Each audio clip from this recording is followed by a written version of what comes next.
In the news this morning, the search for survivors continues in Iran after another day of violent aftershocks. A Chinese dissident has been allowed to leave his country after a year penned up in the U.S. Embassy in Beijing. And in this country, Nelson Mandela meets with George Bush. In sports, the White Sox are white hot, and extreme heat will be a problem in the West. I'm Faith Daniels, and it's Monday, June 25th. This is NBC News at Sunrise with Faith Daniels. Good morning, everyone. Rescue crews are heading into the remote mountains of northwest Iran looking for survivors in areas that haven't been reachable since Thursday's devastating earthquake. There have been several major aftershocks since then. One on Sunday measured 5.7 on the Richter scale. Iran now estimates that 50,000 people have been killed and 200,000 injured. We get the latest now from NBC's Tom Aspel.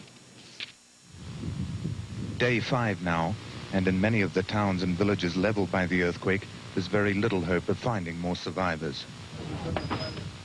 The foreign rescue teams, with their sniffer dogs and sophisticated thermal sensors, cannot be everywhere. For the most part, the Iranians are sifting through the rubble by hand, an almost futile task.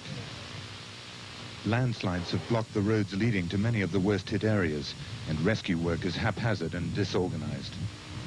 The biggest danger now is disease. Survivors are crowded into tents, given the bare necessities, a little food and water, and left to fend for themselves. More than 100,000 are homeless. They need help. The government here has made a point of publicly thanking foreign nations for sending emergency aid into Iran.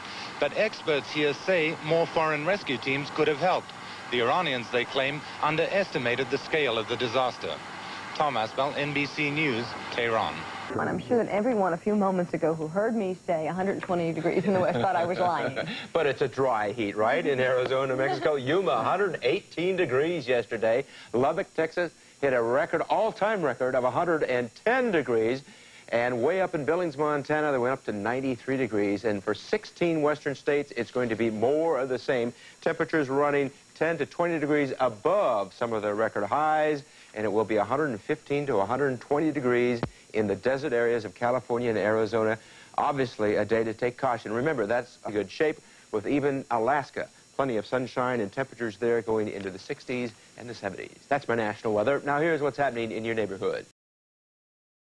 And coming up next, a look at the weather trends for the week. And that heat continues in the west for most of the week. Oh, I'm sure they're very happy with you today, Joe. I don't know. Thanks a lot. The news continues in just a moment. You were watching NBC News at Sunrise.